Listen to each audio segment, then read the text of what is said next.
Hello, everyone. Welcome to the November 28th edition of the Scientific Governance and Risk Meeting. My name is Richard Brown. I'm the head of community development at MakerDAO. I want to shake up the agenda a bit today because we've had an interesting suggestion from Tim, which I think is great. That we might, if we're front loading all the interesting stuff at the beginning of these calls, and by interesting I'm referring specifically to my segments and also occasionally risk, we might not be getting a ton of back and forth questions because we need to sort of immediately jump into the regular segments of governance at a glance and the state of the pegs. And so in the interest of keeping things fresh, why don't we do that today? We'll have a chat with, actually Primoz is sitting in for Vishesh, and he's going to give us the state of the pegs. LongForWisdom will give us a view of governance at a glance, and then I would like to talk about governance version 2 and what that means and how we get there. And Primoz will be jumping back on the mic to give us a very interesting slide deck. Nice. And I'm not just saying that, it is actually quite interesting.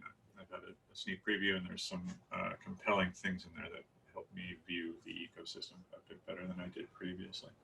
I think that, yeah, and we'll leave it there. And then we have a Q&A session as always. And I think that in keeping with the Thanksgiving theme, this would be a great opportunity for all kinds of people that have been thrown together into a relationship they don't quite understand to complain about how the world works and each other.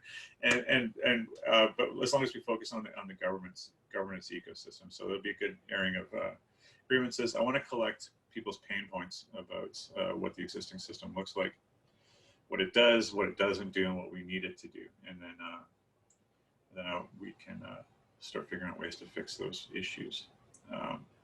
But to get it started, LongForWisdom, maybe? Do you want to go first and tell us about governance at a glance? Yeah, I can do. Cheers. Okay, cool. Yeah. So there have been quite a lot of good discussion threads this week. So I'll go through them shortly. So we had a Quadrax lay out some ideas for adding an additional financial incentive to get people to participate in voting. There was some lively discussion around that. Most recently, there have been a couple of posts by, I forget who now, which discussed some an ETH post, which sort of discusses voting in governance systems on chain, which was also interesting. We also had a thread regarding negative interest rates and their effects on MCD and the DCS generally. A couple of people mentioned the TRFM, which I don't know if everyone's familiar with, but it's interesting to read about if you don't know what it is. Finally, we had one regarding the DSR and stability fee spread.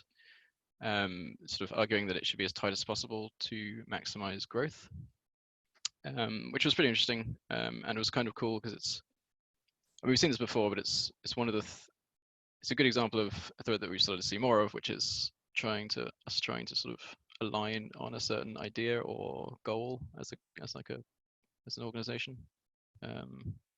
So yeah, that's good to see. So those are the actual discussions.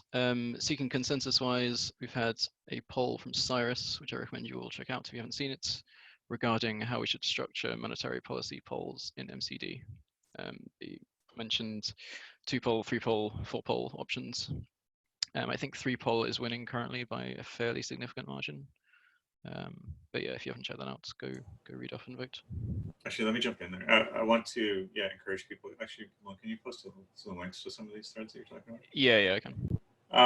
That's an interesting one too, because this is another example of how we need to establish process and some norms around what governance looks like here, because we obviously have more levers to deal with. Which levers we need to focus our time and attention on is a pressing issue, and how soon we start pulling those levers is a double pressing issue. And we didn't get to that second question about when. So there's a signal request for signals in the forum. that is asking the community, what are we going to be voting on, or how specifically, what are we going to be polling on, and how often are we going to be polling? So I encourage people to please take a look at that and make their voices heard. That poll went out on a Friday. We saw some response by Sunday night, but I still have concerns about this fairly small window of opportunity for people to engage with the system before potential decisions start getting made. So there's also a sub-question in that thread of when is consensus, when has it been achieved, and how long does it take to get there, which is obviously going to be a ridiculously complicated question to ask, but we should start doing it. So that's my little detour. Sorry, Long. That's all right. That was pretty much where I was ending anyway. But I'll just say, like, yeah, I kind of wish that we'd had longer to sort of decide most of these things as well. I think that sort of thing kind of requires a level of sort of, I guess, foresight that we haven't seen so far, in terms of just like knowing we need things like 3 weeks before we need them, which is kind of difficult. So I feel like there might be a criticism in there somewhere. Yeah, criticism? I wouldn't dream of it. Yeah, that's sort of, it's like a constant theme, I guess, in these calls, is that it's seemingly very difficult for us as a group. So it's not just the foundation, but everybody, I think. Like, for example, actually here, let me bring you back. So we chatted about cadences, I think. No, exponential restarting. No, what was it? I can't remember. There was a governance thread that went on for 2 weeks. Well so far. Yeah, and we figured out how. Oh no, it was the debt ceiling thing. So for 2 months we talked about the debt ceiling thing, but completely failed to consider what happens if the buffer gets less than 10 million twice or rapidly in the course of a week. And there's these edge cases that we need to spend some time exploring, and we haven't been great about doing that. But anyways, I don't want to steal the segment, because I have a whole list of problems that I want to discuss in the second half of the call. So we can dig into those, and I'm sure with this crowd, we will all rapidly iterate, brainstorm, and have the governance solved by the end of the day, which is I'm looking forward to. All right, Long, is there anything else that you wanted to chat about? No, I think that's most of it. Again, yeah, those discussion threads are all pretty interesting. So yeah, read up and stuff if you've got time. There we go. It's a rousing suggestion. I've never heard one. Read up and stuff if you have time. Governance in action. Right on. Primoz, do you want to tell us about the state of the pegs? Okay. Just let me share my screen.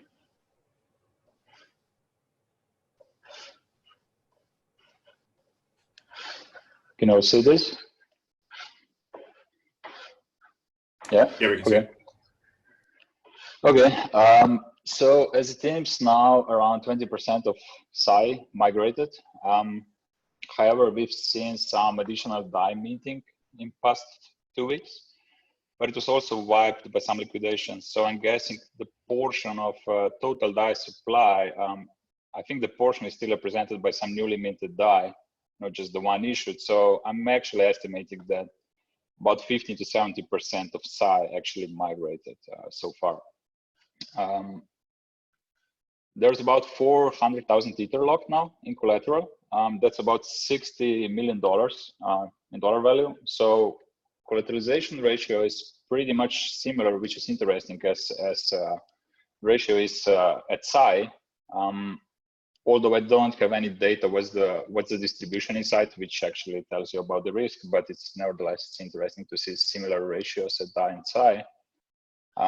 What's also interesting to me is that only 16% of DAI is in DSR, which I expect to increase.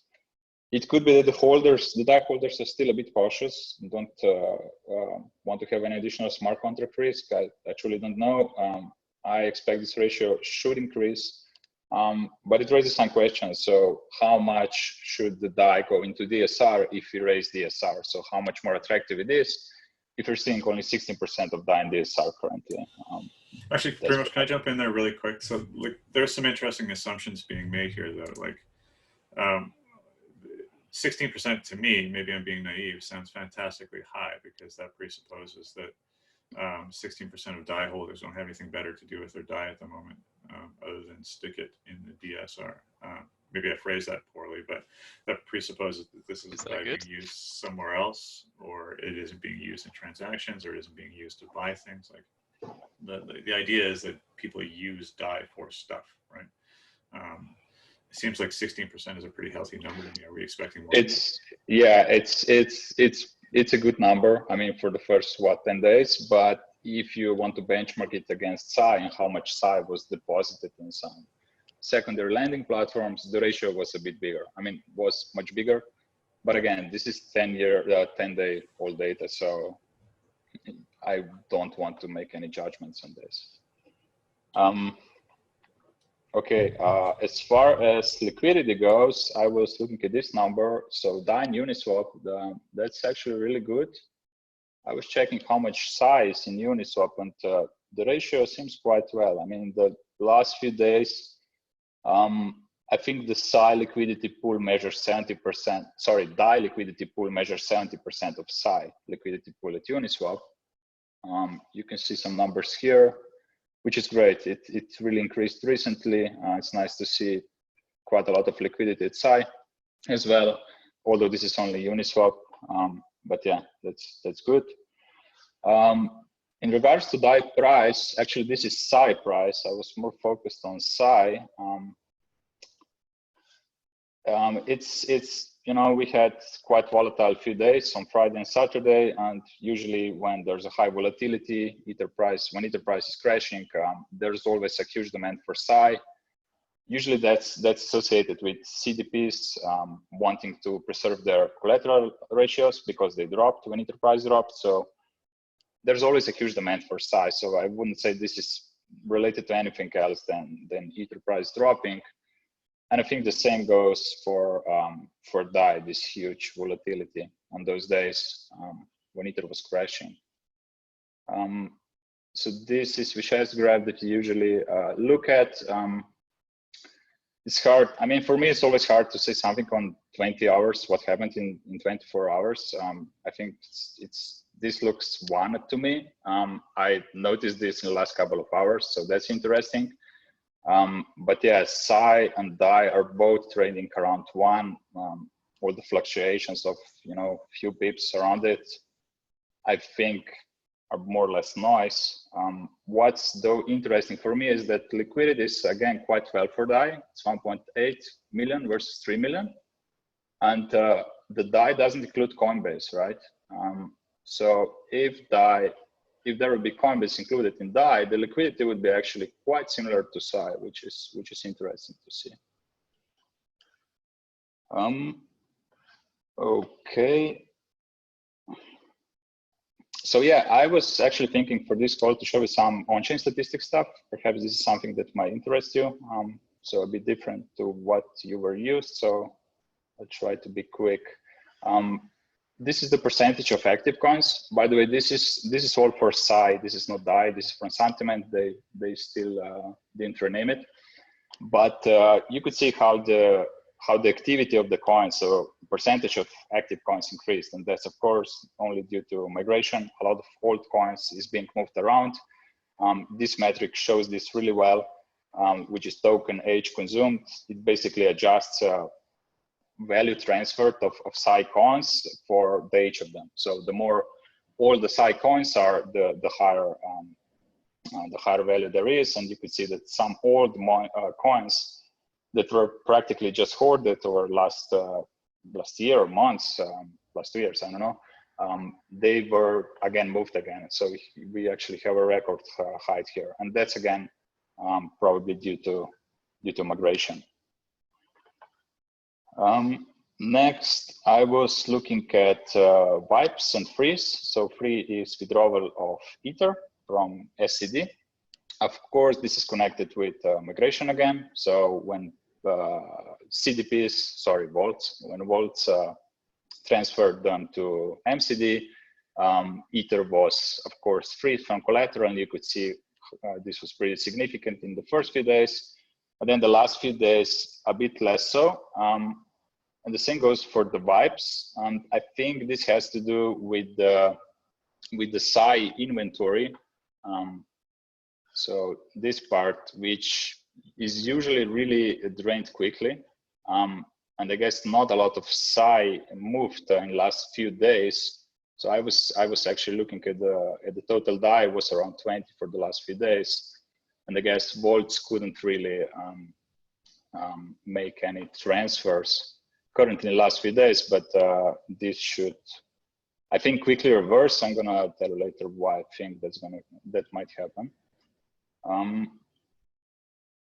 Another thing which is interesting is actually vibes by the size of vaults.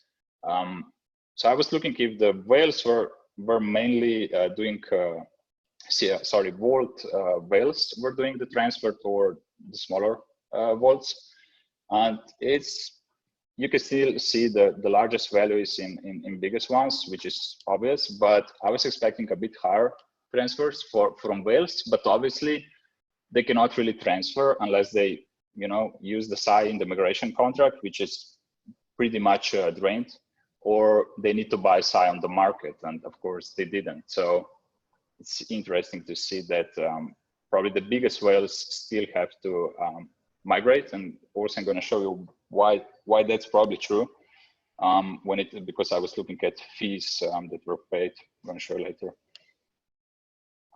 Wipes by depth age.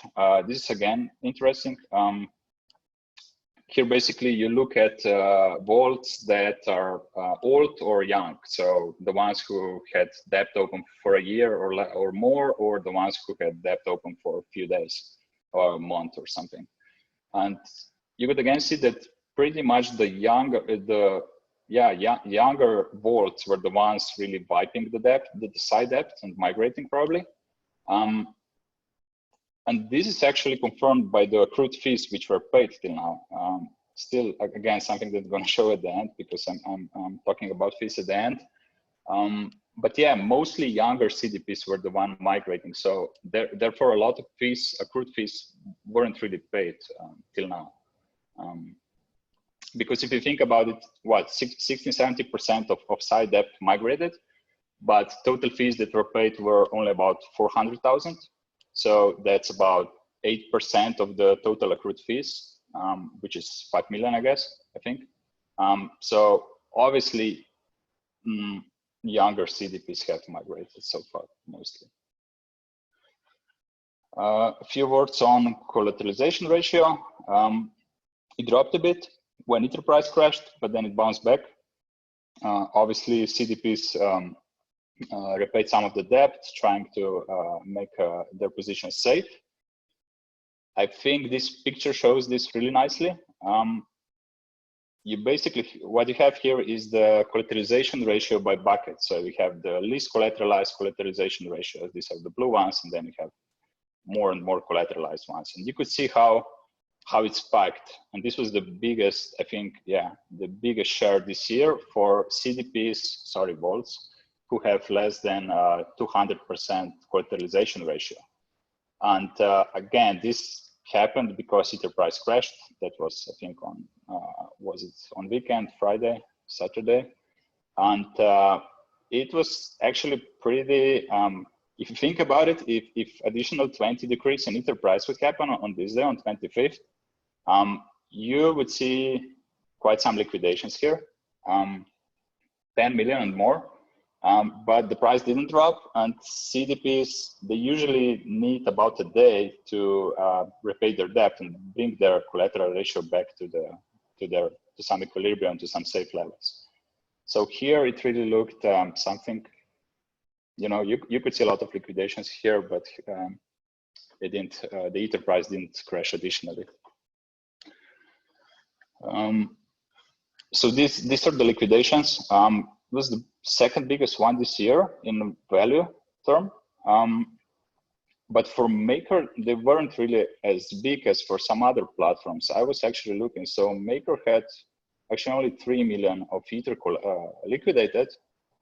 DYDX, on the other hand, had 9 million of Ether liquidated. So this really shows you how leveraged those traders are and how risky their positions are. This also caused a lot of this impacted their rates, DYDX rates, a lot. I'm going to show you at the end why this happened. And it's interesting to see this.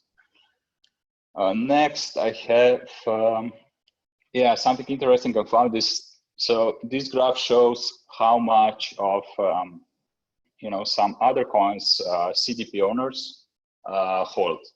And on 18th of November, $5 million of Maker was acquired. And I was thinking, okay, this might be some CDPs who bought Maker as an inventory to repay fees, right?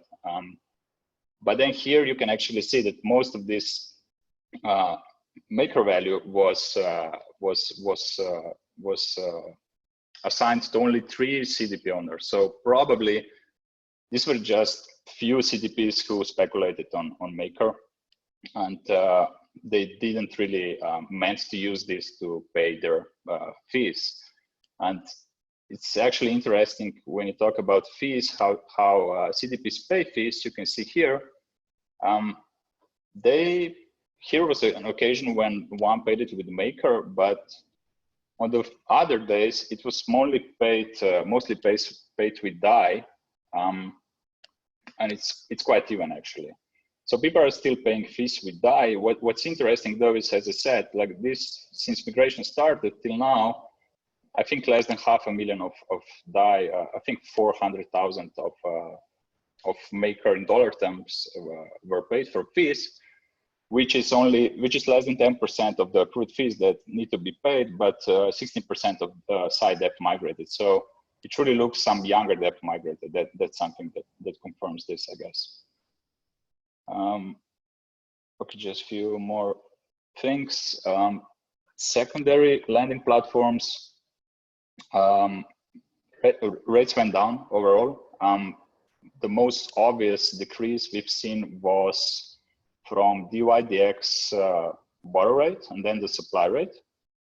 And as I said, this had to do with these large liquidations. Basically, it wiped so much debt there, I think about 40% of the whole debt at DYDX, that the borrow volume went so down, and it decreased so strongly that the rates fell. And then when the rates fell, the supply rates also fell, right? Because there was a huge unutilized part of DAI supply at DYDX, for instance. And you could actually see that on one day, the DYDX supply rate was only 1 point, here it says 1.8, but actually I saw it was 1.5.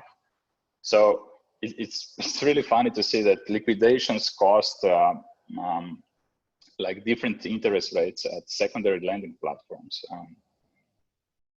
And similar actually happened to Compound.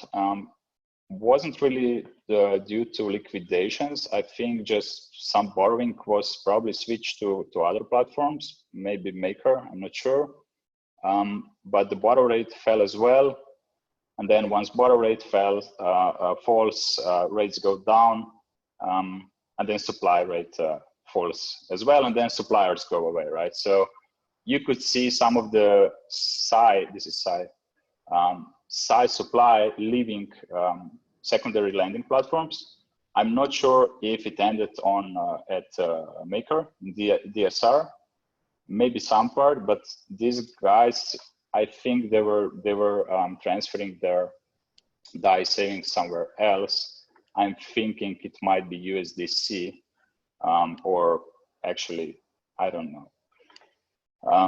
And then the last thing, something I want to mention, why I believe SAI inventory could be built now in these next few days. I'm looking at multi-collateral DAI that was implemented at Compound, I think yesterday, and I've saw not much of DAI liquidity there, and utilization is pretty low. But I imagine if these markets start to grow and if supply rates goes at least what 4% high, so it can compete with current one, which is what 4.8.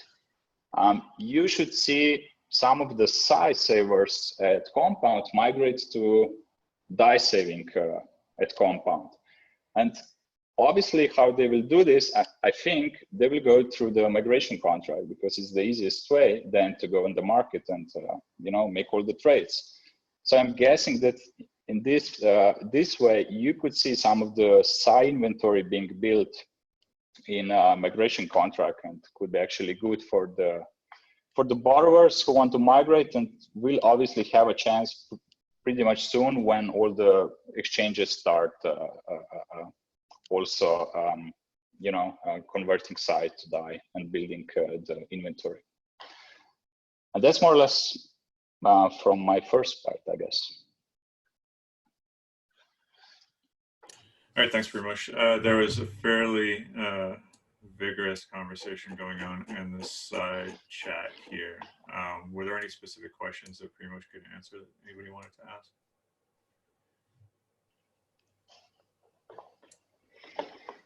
I don't think so. We're commenting on the DYDX wreckage, some explanation that they didn't properly explain their isolated versus whatever the other one's called, conversion bidding options.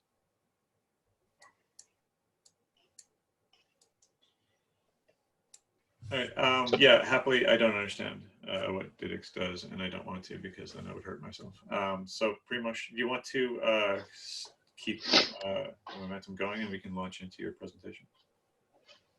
Yeah.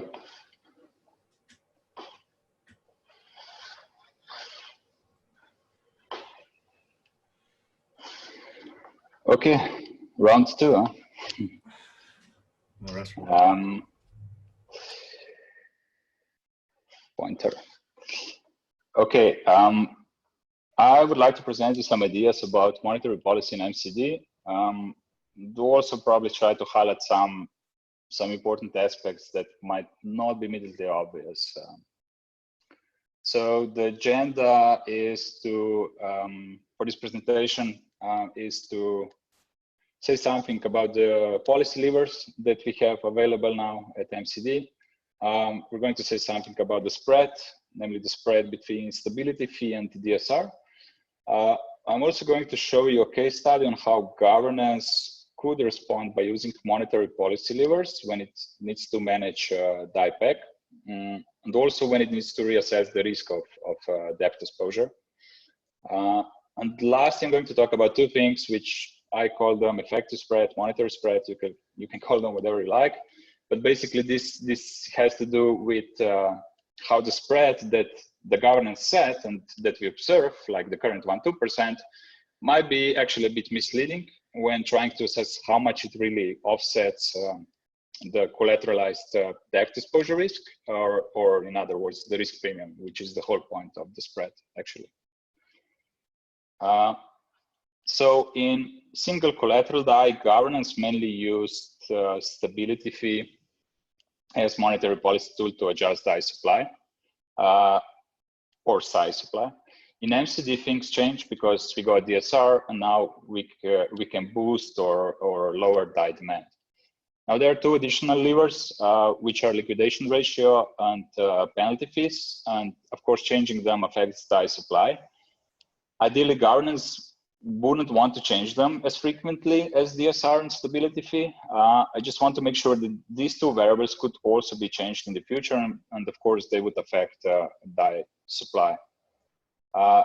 As written here, governance could ideally want to fix the spread between stability fee and DSR, so it can cover collateral risk. Or in other words, the spread should be at least as high to offset risk premium, which itself is based on collateralized debt exposure risk profile and calculated according to risk models. I want to make sure that the spread should change as frequently as debt exposure risk changes, but this doesn't necessarily mean that the spread itself is going to be as volatile as collateral, because there are other important variables that affect risk premium, not just volatility of collateral. Of course, there's liquidation ratio and other things. We're going to talk about the risk model itself in the next coming weeks, and you'll be able to see what, in our opinion, drives risk premiums. So the spread is simply stability fee minus DAI savings rate. the spread therefore accumulates value in Maker protocol and should offset depth exposure risk. And it means that the spread is primarily a function of risk. But of course, it may also have an effect on monetary policy. So although the governance could aim to use the spread adjustments primarily for risk, it would still impact monetary policy, which I'm going to show you on a few cases in next slides. Okay, so this is how monetary policy looked more or less during SCD. In SCD, stability fee was changed, and we wanted to impact DAI supply. In this case, we wanted to lower it. This would obviously push the DAI price upwards. Of course, we don't know much about this curve. That's always the main issue. We only know it's negatively correlated. The lower the stability fee, the more DAI supply, and vice versa. But we don't know much about the slope because there's so many variables at play, from secondary lender dynamics to borrower's appetite when there's a bull or bear cycle, to leverage, to liquidity, and so on. So a lot of work is needed to actually analyze this and to estimate the function. And this is how we imagine monetary policy could look like in MCD, but I'm going to show you here. I think it's bigger. Okay, this graph might be a bit confusing, so I'll try to explain. I'll try to do my best explaining it.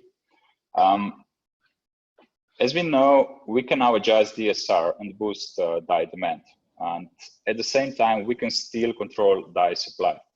So here I actually plotted two curves. One is DSR curve, that's this one. And it says the bigger the stability fee, the more DAI gets locked in DSR. So X scale is DAI locked in DSR, the Y scale is DSR rate. And then the other curve is the same as in SCD, stability fee and how it impacts on X-axis scale, how it impacts the total DAI supply. And again, it's negatively correlated. The lower the stability fee, the higher DAI supply. So what I wanted to show here is how monetary policy could be actually led here. If, for instance, we have this assumption that we want to make the spread fixed. And we want to make, let's say we want to keep the spread at 2% because risk premium is 2%. So this is truly just an assumption here. And what would you ideally want to do? You would increase, and of course, additional assumption is that DAI is trading below 1. So it could be 0.90, whatever, just below 1, and you want to push the DAI price up. Of course, what you would do, you would, from 2%, let's say you start with 2 DSR and 4 stability fee. You would increase DSR from 2, you go to 3. When you increase DSR, you increase DAI locked in, the amount of DAI locked in DSR. And what this does below, the aggregate demand function moves to the right, which means the demand increases. And then what do you do with stability fee? You do the same incremental increase. From 4%, you go to 5. And you affect, of course, the DAI supply. Of course, you don't know what's going to be the sensitivity there, but assumption is DAI supply goes down, and you decrease the aggregate DAI supply. And this double effect, which was made here, actually pushes the price upwards, and it should eventually lead you to $1, which is your goal. And that's the whole, basically the whole logic behind it. I hope it was clear. I think the biggest issue with doing this is, knowing these two curves, trying to assess the sensitivity to really know, okay, if we increase it by 1%, how is going to demand actually react? And if we increase stability fee, how the supply will react. If we would know this, it would be the easiest job ever. Here, we're going to need to use some tweaking as we did in the past. Any questions? Yeah, I have so many questions. Yeah, so I think that you kind of touched on it at the end. Like if it was an immediate and obvious response to us tweaking these numbers, then you're right, it would be the easiest thing in the world. But how do we get a sense of the elasticity in the system and cause and effect, and how do we measure these types of things? Is there any magic answer for that? No, there's not, but I was thinking, I mean, you could look at secondary lenders and basically try to assess what happened there, right? You could see how rates affected the supply and actually the suppliers who, you know, it's 2% increment, how many of them came to lend outside. Perhaps you could see there, but again, this is not an easy job because in their case, it's interrelated because the more supply comes in, the rates change again, right? That's one issue. There's so many, so many confounding variables inside and outside the ecosystem. So it's is the idea that we just need to collect enough empirical evidence. So if we raise and lower the DSR and the stability fees for 3 to 6 months, then we can go back and do some back testing and create some models that would. Yeah, for sure. But every time you do, I mean, it's not an easy statistical measurement because you need to also know in what state of the cycle are you, right? If the Ether price is growing like crazy, you know, the borrowers aren't really sensitive as much. And then you need to actually control for Ether price movement. And then you need to control for other stuff as well. So, I mean, it's doable, but it's not an easy job. So hopefully we'll find a function. Yeah, that's why my guess is always that it's just the amounts and time period of empirical data that you've collected, right? Like if we can look back on 6 months of DSR and stability fees, it might be easier to guess. But this is a thing that I'm trying to wrap my head around, is that we're a week and a half into MCD, and we're getting close to being in a position to make decisions about what DSRs and stability fees should be. And I can't imagine how we can make those guesses, right? Like we have no data to look at, so how do we do it? Yeah. I'm going to proceed. Were there any questions in the sidebar that people wanted to ask? Theoretical curves, secondary markets were providing. Okay, I guess not. All right, go ahead, Primoz. Okay. Okay, so I want to talk about 2 other things, which in my opinion are equally important and we should be aware of them. You need to know that, you need to know when the actual spread, or so-called effective spread, is the same as the spread that was set only if DSR is 100% utilized. So DSR being 100% utilized means that all the DAI supply is in DSR, which is very unlikely because there always needs to be some DAI liquidity on the markets. So, you know, you can preserve the pack and CDPs can build leverage or deleverage. But if DSR utilization is less than 100%, then the actual spread, the effective spread is much higher than the spread observed, which is actually good because the spread is the one offsetting the risk premium.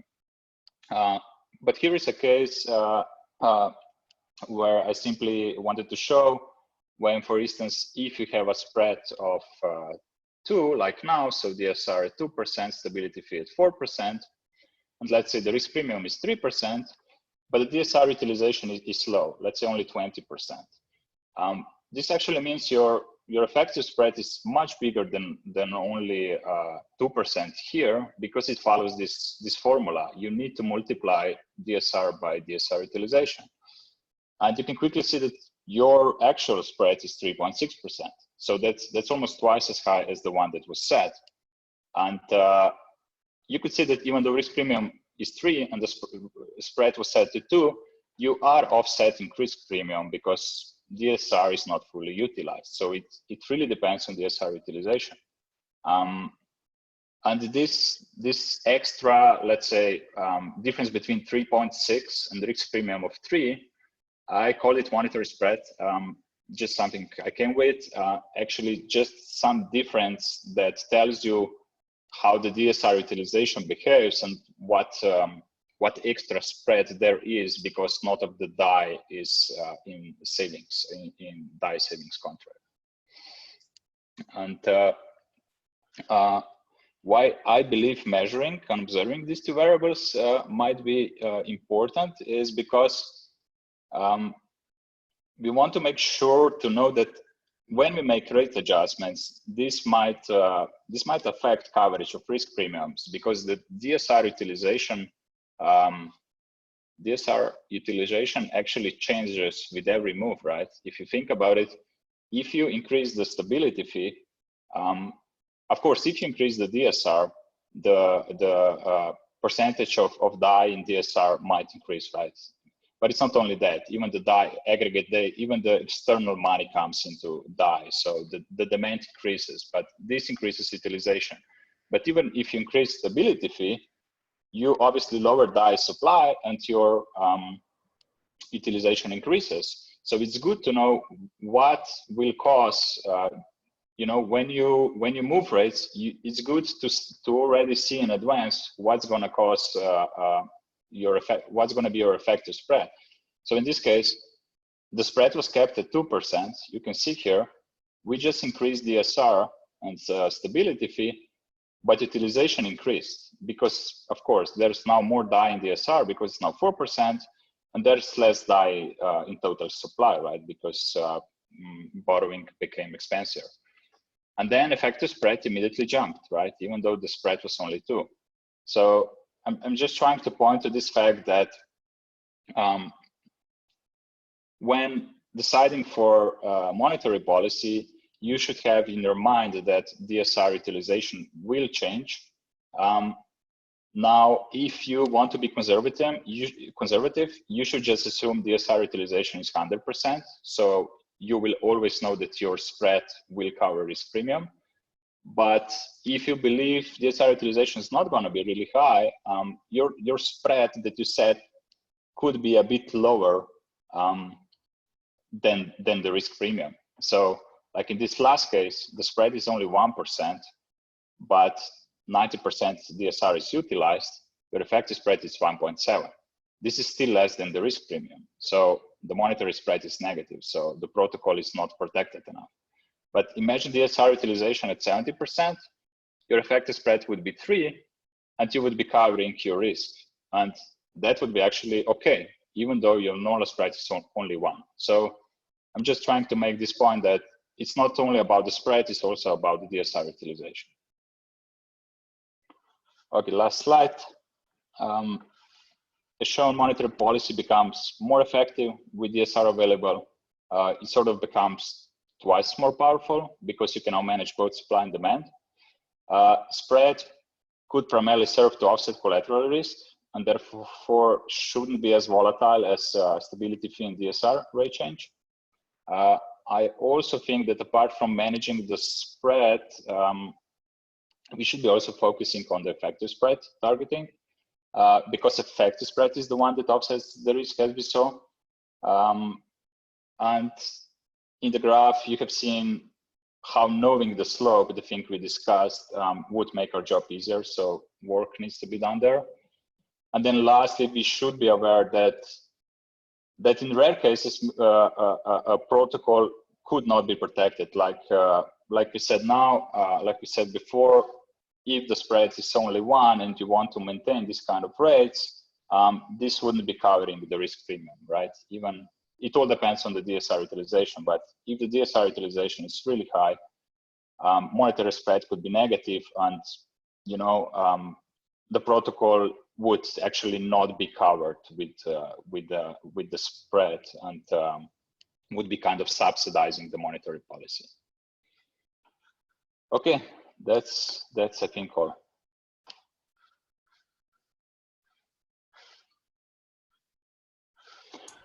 Thanks for that, Primoz. I know that there has to be questions because there's a lot of really interesting stuff in here. So please, if you've been chatting in the sidebar, feel free to jump on the mic and let us know. But maybe I'll kick it off with a tough one.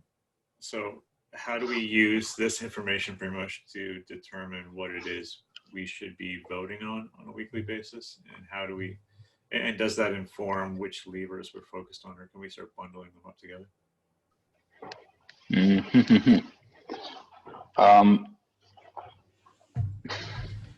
I mean, definitely we yeah, it's tough. Definitely we should be aware of a risk premium, but now I'm thinking is your question related to the migration or the overall, I mean, classic monetary policy that we're going to run? Because I imagine how it's going to look in the future. I can answer with that part. Currently,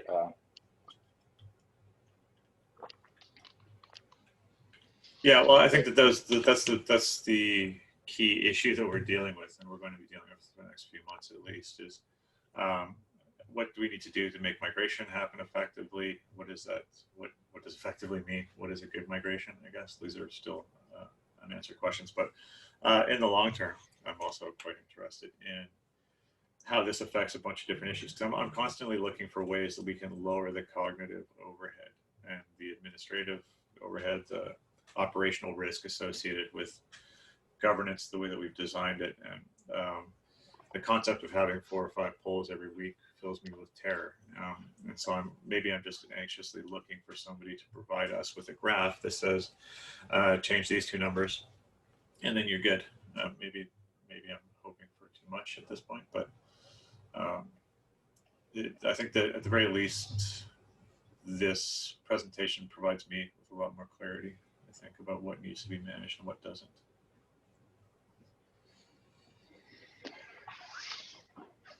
I mean, definitely it's going to be easier when we have specified risk premiums, and then we know what the spread should be at least.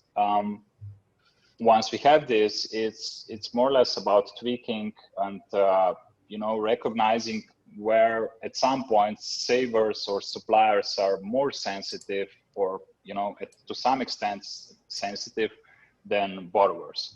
Once you have an idea, I mean, I'm pretty sure now that borrowers aren't really as sensitive as we thought. So this is something I learned, and the savers are much more sensitive. So in due time, you kind of get this idea, also in where are you in the time of bullishness or whatever. You get this idea what needs to be done, and of course you're gonna get some evidence, empirical ones from analysis, and then you tweak it. That's my idea.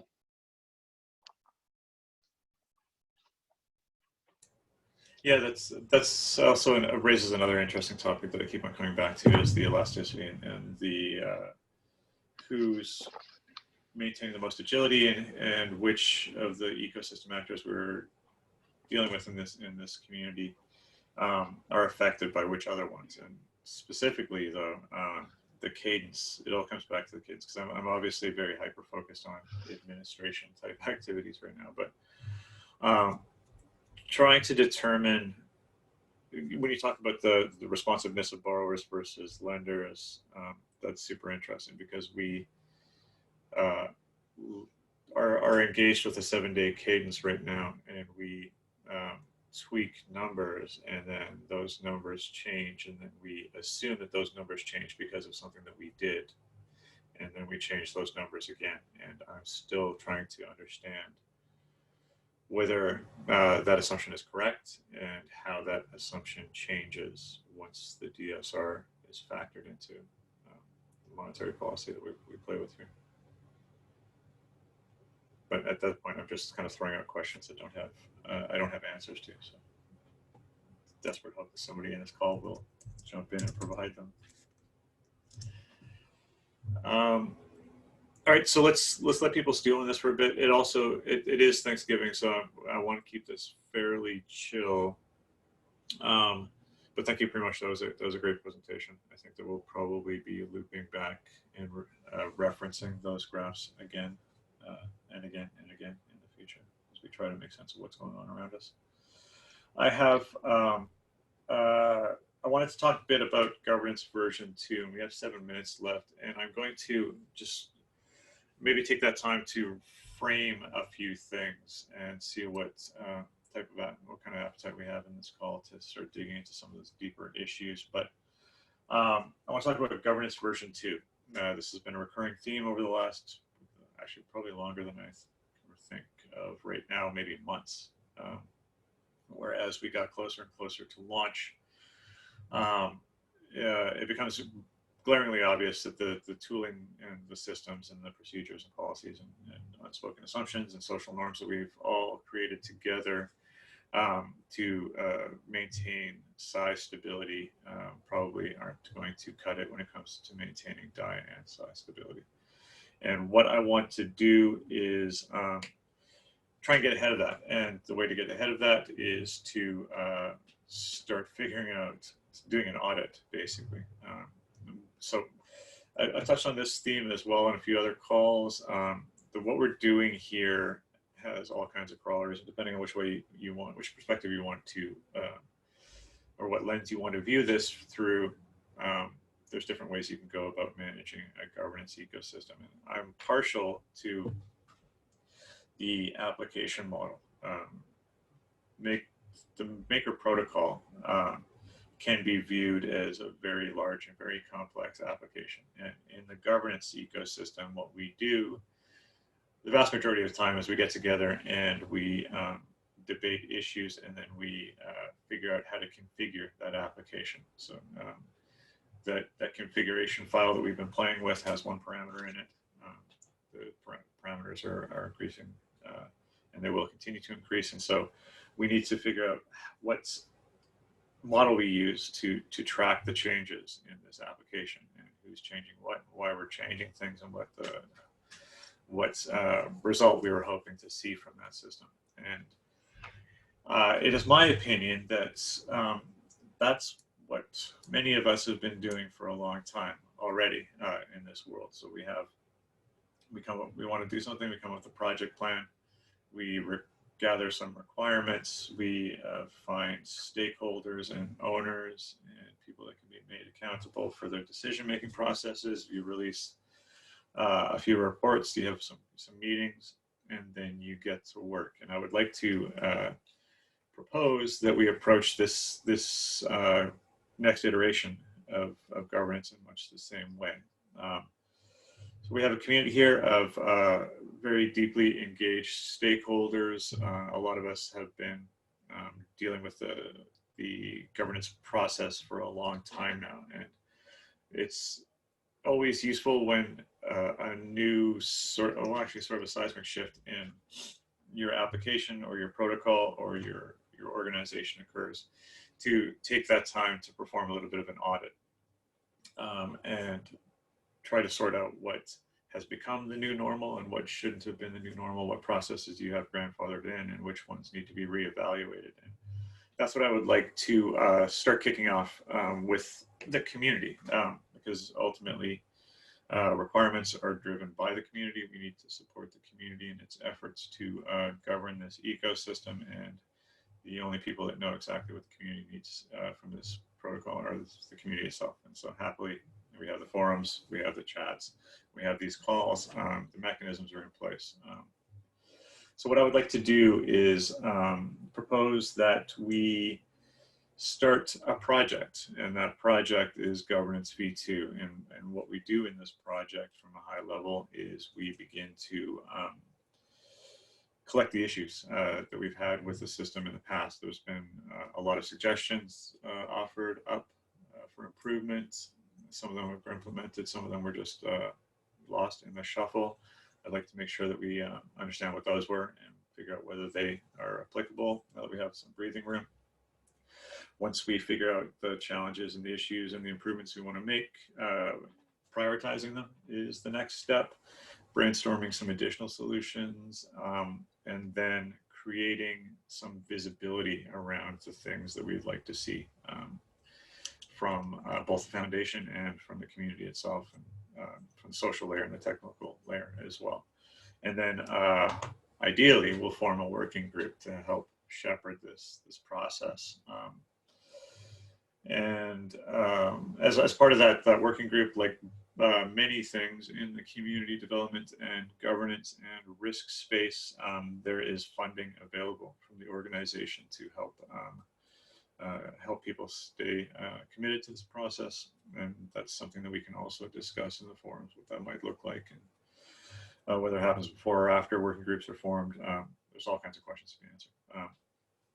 To dig into some of the specifics, though, just to kick off some or give some context here, I'd like to audit the wins and the failures of the last year of governance, things we liked and things we didn't like. I want to revisit polling and voting cadence, whether we feel that works for us or it doesn't work for us, if it, and also whether, beyond whether we just like it or not, whether it was effective or not, and whether we can dig up any empirical evidence that 50% of our votes had this much of an effect on the peg, and come up with some statistics about whether we were moving a needle or whether a needle was moving us, which sounds like a leading question, and maybe it is, and I'm going to go with it anyways. We need to talk about challenges with communication and how we keep the wider ecosystem informed about what it is that we do in governance and what the Maker protocol is all about, and how we can broadcast things that we've decided in these calls and in the forums, and make sure that there's a feedback loop with the wider world and what we're up to. We have issues with weak executives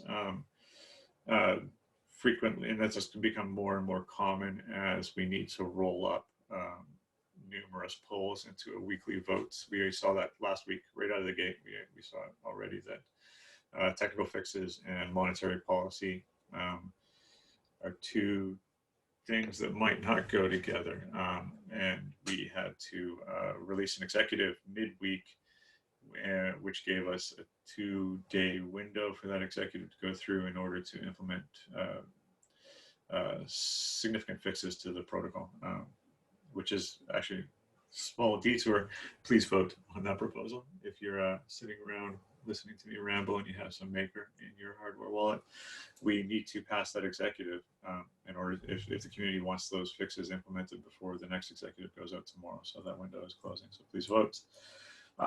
We need to discuss issues around how we have missing, and it's hard to, or not missing, but low visibility hats in the system. And that's, I try to avoid sneaky nomenclature when we're talking in these calls, but frequently, well, we need to dig into continuous approval and what that means.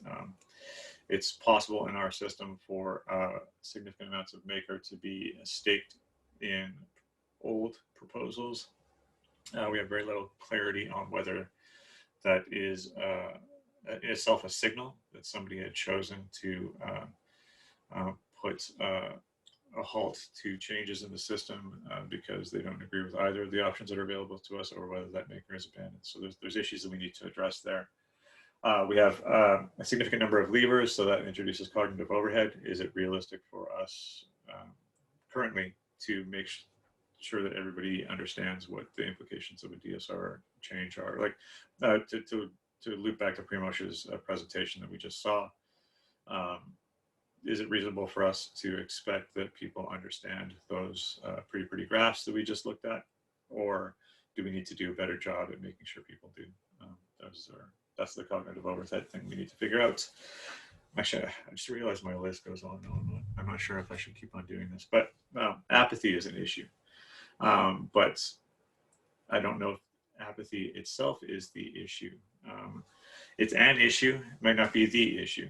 We're talking about, we've been talking about for a long time how to get people engaged in the ecosystem, and with various mechanisms to do so. And perhaps I could be accused of being an elitist. It would be the first time, but paying people to vote would obviously reduce apathy, but it would not reduce, it would not increase the quality of governance. And so we need to measure apathy versus that specifically. Getting everybody in the world to vote is a doable thing.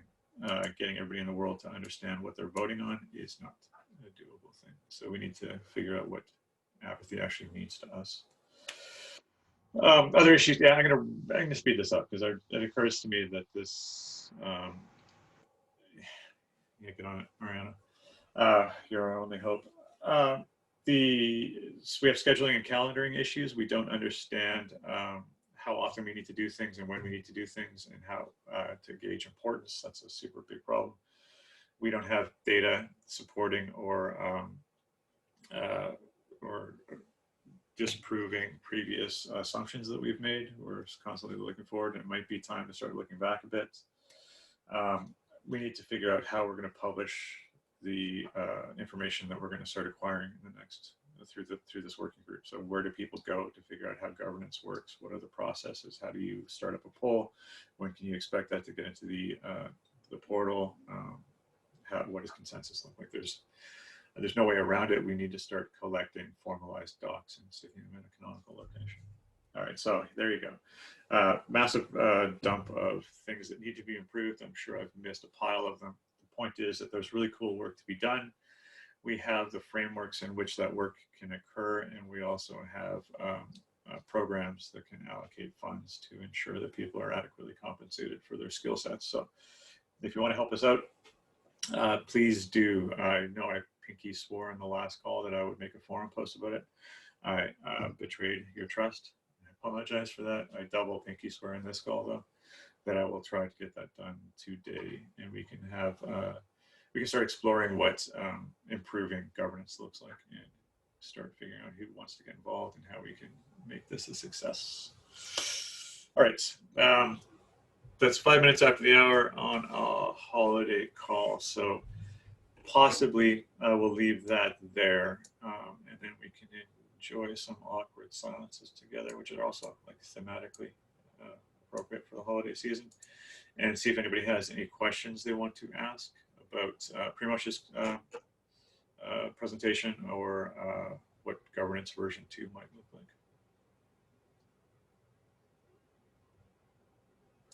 I have an unrelated question. No. All right. What is it? It was due. So my question was about the things Robert said about compound in the chat. He implied that like maker holders would have control over the CDI interest rates on compound. Yes, I briefly saw that. I'm not sure why he said that or what that implied. I think that maybe he means that through governance the DAI will shift and then that will tweak his algorithms or the compound's algorithms. I'm not entirely sure. Do you have a link or a direct quote we could take a look at? I can quote the thing if you give me a sec.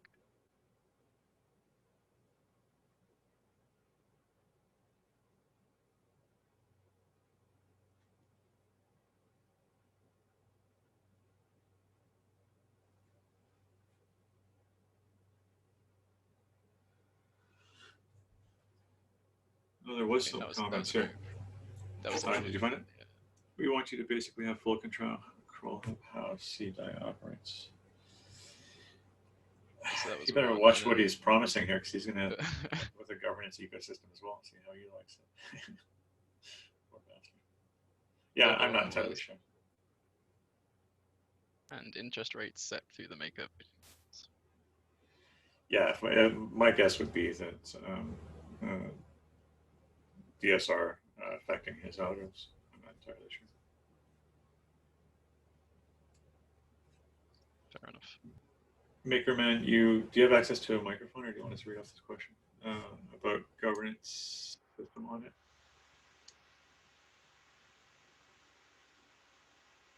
I see. You're just offering to help out. Yeah, I'm looking forward to it. So I touched on this a bit, and maybe in the absence of people asking me questions, I will just ramble until I lose interest in myself. It's important that we treat this as a formal project, because having chats and offering up suggestions and doing one-off forum posts or those things have a tendency to not be very sticky, and unless the timing is correct or people are just enormously energized by whatever that proposal is, they have like high likelihood of fading into the sands of time. And so if we formalize this thing and start using some of the ecosystem or some of the tooling that the rest of the world uses when it comes time to having a project, I think we might have a far greater chance of success. So one of these things that I would like to explore with the governance version 2 process is, how do we track and assign work? How do we measure success? How do we collect requirements? And how do we effectively communicate those? And that gets us into a fascinating and rewarding world of ticketing systems and issue trackers and version control, which might sound boring to some of the less technically inclined, and they'd be right, but it's not a strong barrier to entry. So I think that we can start exploring some workflow options that will keep track of who's doing what and what has sufficient buy-off, and making sure that we're all coordinated in our efforts. I'll outline some of those possibilities, but there's a range of options available, and I think that potentially GitHub issues and boards might be a great way to begin experimenting with how we can treat this as a real project. That was the last thing on my list of items to be discussed. Anything else? Sort of like a last call for comments or concerns. People are starting to drop off fairly rapidly, so I think that we might be at the end of the useful life of this call. All right, that was the awkward pause. That's all I can do. Thanks everyone for joining us on this week holiday for North Americans. We'll be posting a link to this this call in YouTube's, and we'll have transcriptions and summaries coming soon. Please join the discussion in the forums. Keep your eyes open for information about the governance version 2 working group. And we can all get together and improve the DAO for all of us, which I'm actually looking forward to. All right, thanks everybody. Bye, Rich.